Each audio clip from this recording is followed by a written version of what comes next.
Selamat menjelang Natal, Ibu Bapak, Saudara-saudara sekalian dimanapun Anda berada. Saya juga tidak menyampaikan kata selamat hari Minggu. Kenapa? Karena hari ini adalah hari Kamis, bukan hari Minggu. Tapi saya ucapkan selamat menjelang Natal 2020. Tuhan memimpin kita dari hari ke hari sampai pada saat ini, malam ini juga. Dan kita bersyukur dan berterima kasih karena anugerah kasih setia Tuhan yang selalu memimpin dan membimbing kita. Kita boleh sehat, kita boleh bekerja, dan kita boleh melaksanakan tugas-tugas pekerjaan kita. Terpujilah Tuhan, Allah Bapa di sorga bersama dengan Roh Kudus dan anaknya Tuhan Yesus Kristus.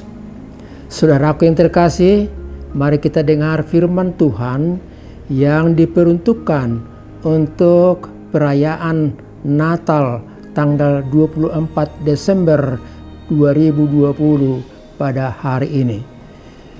Kasih karunia dan damai sejahtera dari Allah Bapa kita dan dari anaknya Tuhan Yesus Kristus menyertai saudara-saudaraku sekalian. Saya akan bacakan firman Tuhan untuk kita semua. Dari Yesaya pasal 9 ayat yang pertama hingga yang ke-6, demikian bunyinya.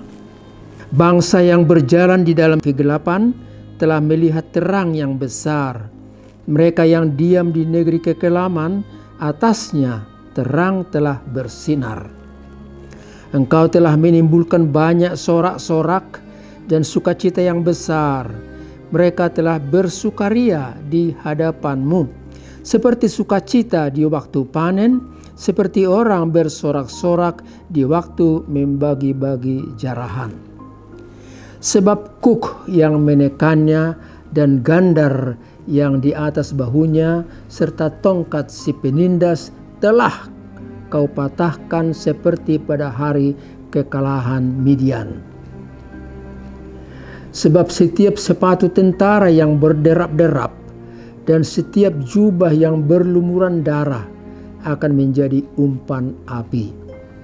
Sebab seorang anak laki-laki telah lahir bagi kita, seorang putra telah diberikan untuk kita, lambang pemerintahan ada di atas bahunya, dan namanya disebutkan orang Penasehat Ajaib, Allah yang perkasa, Bapa yang kekal, Raja damai.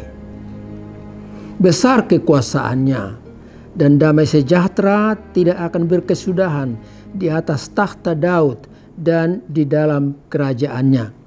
Karena ia mendasarkan dan mengokohkannya dengan keadilan dan kebenaran dari sekarang sampai selama-lamanya. Kecemburuan Tuhan semesta alam akan melakukan hal ini. Sampai di situ firman Tuhan untuk kita, saudara-saudaraku yang kekasih. Tuhan memberkati Anda, memberkati kita semua. Kalau seperti pada saat ini perayaan menjelang hari kelahiran Tuhan Yesus, di mana-mana pun selalu diperdengarkan lagu yang sudah populer di antara umat Kristiani di seluruh dunia ini. Lagu yang disebutkan dengan Malam Kudus, sunyi senyap, Stille Nacht, Heilige Nacht, Silent Night, Holy Night, Borngin Nabadia, Borngin Nabadia. Selalu diperdengarkan itu. Malam Kudus. Kudus itu maksudnya apa? Kudus itu bukan karena cuaca yang indah, yang baik pada waktu itu. Tapi kudus itu menggambarkan bahwa Allah turun dan turun ke bumi ini. Dia berbaur dengan kita, manusia yang selama ini memerlukan, membutuhkan pertolongan dan penuntun untuk keselamatan. Sekarang Tuhan datang dalam Kristus Yesus. Allah yang maha tinggi, yang berada di tempat yang tinggi sekali, Allah yang transenden, sekarang dia turun ke bumi. Allah yang imanen, Immanuel, Tuhan bersama dengan kita, bersama dengan manusia. Itulah yang kudus itu, karya Tuhan itu, rencana dan pewujudan dari perbuatan Tuhan itu. Itulah yang indah, yang mulia, itulah yang kudus. Dan itulah yang membuat kita boleh bersuka cita. Saudaraku yang kekasih, Allah turun ke bumi ini bukan dalam diri seorang pahlawan atau jagoan begitu, yang boleh memusnahkan segala kejahatan dan dia tahan banting, tahan ditembak seperti film-film yang kita lihat terakhir ini seperti Superman dan lain-lain. Bukan. Allah turun ke bumi sama dengan kita manusia. Allah beserta kita. Immanuel, Tuhan bersama kita. Kalau Tuhan merendahkan diri, makanya kita bersyukur dan berterima kasih. Karena itu menjadi pelajaran masukan bagi seluruh umat manusia. Kenapa? Karena manusia cenderung untuk meninggikan dirinya, cenderung untuk mendewakan dirinya. Dia lebih tinggi daripada manusia-manusia yang lain. Tetapi pada Natal ini, kelahiran Tuhan Yesus, kita belajar bahwa yang maha tinggi itu merendahkan diri. Dan sewajarnya lah manusia yang di bumi ini juga merendahkan dirinya. Saudara, topik khotbah mengajak kita untuk melihat bahwa dunia penuh kegelapan. Dunia penuh kegelapan. Gelap bukan berarti karena cuaca buruk. Gelap bukan berarti karena sudah malam. Tapi gelap itu artinya ada keadaan, ada situasi di mana ada kejahatan, peperangan, pemerkosaan, permusuhan, perang dan perbuatan-perbuatan yang lain yang sangat-sangat tercela dan merendahkan martabat dan harkat kemanusiaan. Di bidang lain, kegelapan itu juga boleh kita terjemahkan bahwa kemiskinan, bahaya kelaparan yang menimbulkan pencurian, perampokan dan penjarahan. Itulah gambar daripada kegelapan. Tapi akhir-akhir ini kegelapan itu boleh kita lukiskan dengan keadaan dengan COVID-19 yang melanda seluruh dunia ini. Kegelapan dari COVID itu karena begitu banyak orang yang menjadi korban, bahkan meninggal sudah. Kegelapan yang melanda hidup dunia ini, termasuk kita sendiri di Jakarta, di Indonesia ini. Saudaraku, mari bersyukur karena Tuhan memberikan kita terang. Terang yang membuka mata dan menimbulkan pengharapan. Terang yang menunjukkan jalan menuju ke depan. Terang yang boleh menuntun kita supaya selamat dari ancaman bahaya di jalan dan dalam pekerjaan sehari-hari. Bangsa yang berjalan berada dalam hidup dan suasana dan keadaan yang gelap itu, sekarang melihat terang yang sudah bersinar. Terang yang memberi sukacita, memberi kegembiraan, membuka mata untuk melihat keadaan, dan membuka mata kita untuk melihat kemana kita mengarahkan langkah hidup dan pekerjaan kita. Saudara, ada dua pesan firman untuk kita yang ingin saya sampaikan pada kesempatan ini. Yang pertama, terimalah Yesus, Anak Allah. Dialah yang membawa terang untuk Anda, untuk kita semua. Terimalah Yesus, Anak Allah yang membawa terang untuk kita semua. Dikatakan dalam Alkitab, seorang anak telah lahir di kandang domba di Bethlehem Efrata. Sungguh sederhana. Tetapi justru dalam kesederhanaan itu, anak itu menggambarkan wibawa dan kemuliaan. Luar biasa. Dia miskin, tetapi memberi kita semua manusia di dunia ini kelegaan dan hikmat dan materi yang berkelimpahan. Malaikat mewartakan kedatangannya kepada manusia, kepada gembala yang merupakan kasta atau kelas biasa-biasa saja.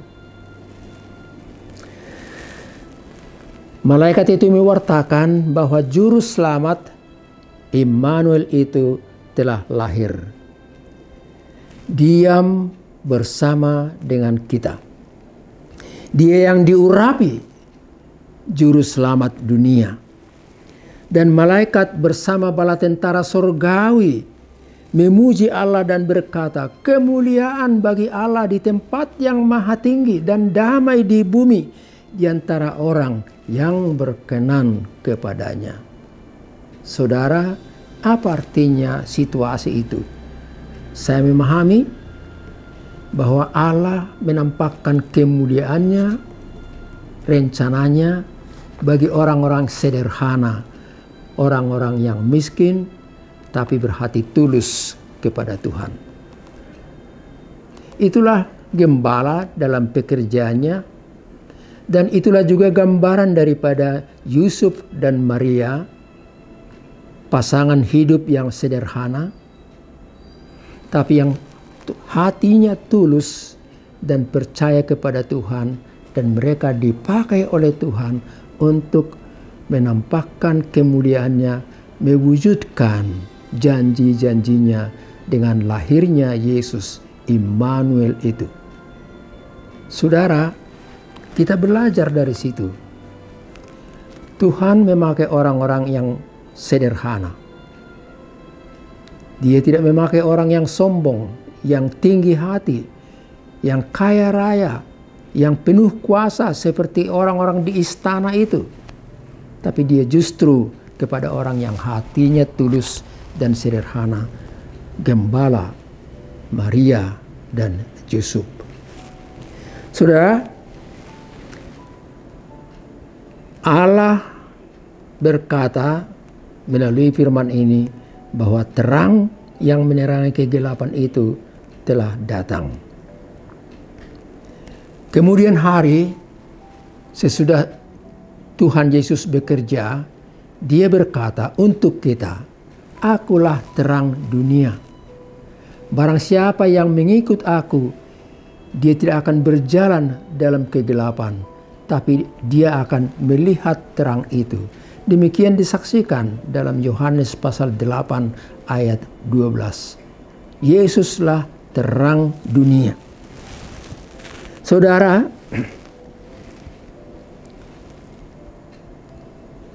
orang-orang yang telah menerima terang itu, orang-orang yang telah menerima jalan kehidupan itu, dia hidup dalam sikap yang sangat mulia dan indah. Kalau kita ikuti ayat-ayat seterusnya dalam kitab Efesus, dikatakan di situ, terang itu membuahkan 3 K. K yang pertama ialah kebaikan, K yang kedua keadilan, dan K yang ketiga ialah kebenaran. Seseorang yang telah menerima terang dari Tuhan itu, maka dia boleh hidup dalam keadilan. Dia adil bersikap terhadap semua orang, terhadap teman-teman sekerja di kantor ataupun di bidang-bidang lain. Dia adil. Dia tidak pilih kasih. Dia tidak tebang pilih, tapi dia adil. Dan dikatakan juga di sini dia baik. Baik karena dalam hatinya sudah ada terang dari sorga, terang yang dibawakan Kristus itu, sehingga dia baik, tidak berniat jahat, tidak berniat jelek terhadap siapapun yang di sampingnya, atasannya, yang di bawahnya, ataupun siapa. Dia tetap bersikap baik. Senang dan nikmat kalau kita temu dengan teman sekerja yang hatinya, sikapnya baik. Dan dikatakan di sini, orang yang telah menerima terang itu, dalam dirinya ada kebenaran. Dia benar, bersikap benar begitu. Ya kalau ya, tidak kalau tidak. Sikap seperti itu, yang jujur terbuka itu, membuat orang-orang di sekitarnya menghormati dia, menerima dia sebagai sahabat, dan mempercayai kepribadiannya yang baik itu. Semoga begitulah kita yang menyambut kelahiran Tuhan Yesus melalui perayaan Natal tanggal 24 ini. Kita boleh baik, jujur, dan adil. Saudara, pesan yang kedua untuk kita berbunyi, Natal itu menggambarkan bahwa Yesus telah lahir, dialah anak Allah, lambang pemerintahan ada di atas bahunya. Ayat-ayat pada kitab Nabi Yesaya pasal 9 ayat 1 sampai 6 ini menggambarkan Yesus itu penasehat ajaib.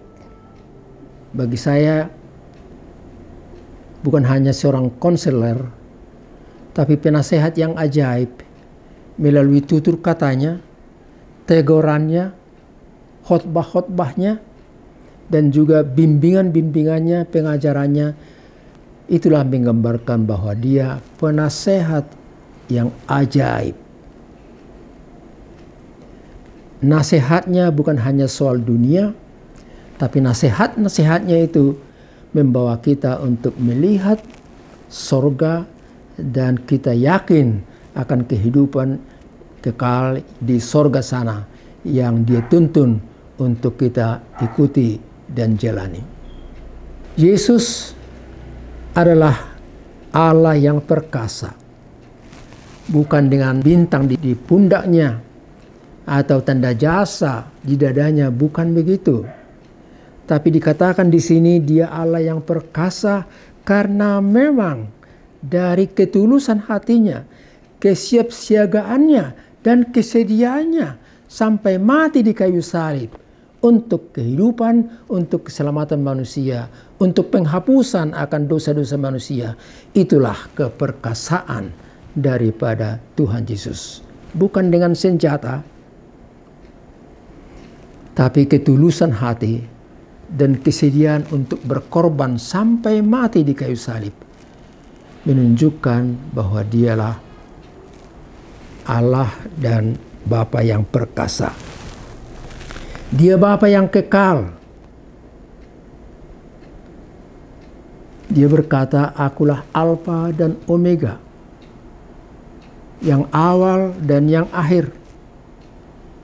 Semua ciptaan manusia, apapun yang diciptakan yang kita lihat di bumi ini, ada awalnya dan ada akhirnya, dan akan berakhir sewaktu di dunia ini. Tapi Allah dalam Yesus Kristus itu, dialah Allah yang awal dan yang akhir, Alfa dan Omega. Di dalam kekuasaannya lah kita hidup yang terbatas waktu, umur, dan zaman ini. Saudaraku yang kekasih, disambut lagi pada kitab Nabi Yesaya tadi, bahwa Yesus itulah Raja Damai. Bagi saya itu luar biasa. Dia memberi damai bagi kita. Dia memberikan kesejahteraan bagi kita. Dia memberikan shalom bagi kita, supaya kita tabah, sabar menghadapi perjalanan hidup ini yang pasti di dalamnya ada suka dan duka, ada kesulitan dan tantangan, bahkan kematian. Tapi oleh Yesus Kristus diberikan damai supaya hati kita menjadi damai. Dan berbahagialah orang yang mendapat damai atau menerima damai itu, karena mereka akan disebut anak-anak Allah. Saudaraku, terimalah dan rayakanlah, syukurilah Natal ini. Ikuti protokol kesehatan supaya kita selamat, boleh sampai ke ujung tahun ini, dan boleh merayakan tahun yang baru Januari tahun 2021. Ada lagu yang tidak bisa dipisahkan dari perayaan ataupun penyambutan kelahiran Tuhan Yesus. Lagu tersebut dinyanyikan di seluruh dunia ini. Lagu karangan daripada Franz Xaver Gruber tahun 1812 dengan syair dari Joseph Mohr pada tahun 1812 juga. Lagu tersebut kita temui dalam Kidung Jemaat 92 ataupun dalam buku Ende 54. Dan Anda boleh menyanyikan itu saat-saat mengakhiri renungan malam ini. Malam kudus, sunyi senyap, dunia terlelap, hanya dua berjaga terus, ayah bunda, mesra dan kudus. Anak tidur tenang, anak tidur tenang. Sonang ni borngin nai ujuro Jesusi. Sonang murum do halak sude holan dua nadu ngorope. Mengingani anakna Yesus Tuhatai. Selamat merayakan Natal untuk kita semua, dan Tuhan memberkati. Kita ketemu lagi besok tanggal 25 Desember menyambut perayaan kelahiran Tuhan Yesus. Kita berdoa. Terima kasih Bapa Surgawi, Engkau maha baik bagi kami. Engkau datang turun ke bumi ini, diam hidup bersama kami, Immanuel dalam diri Yesus Kristus.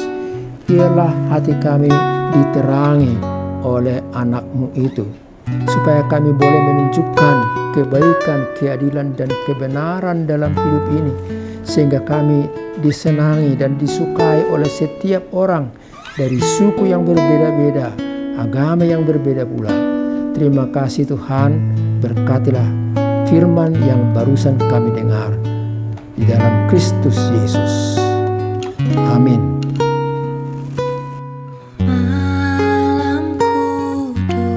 Terus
Indonesia.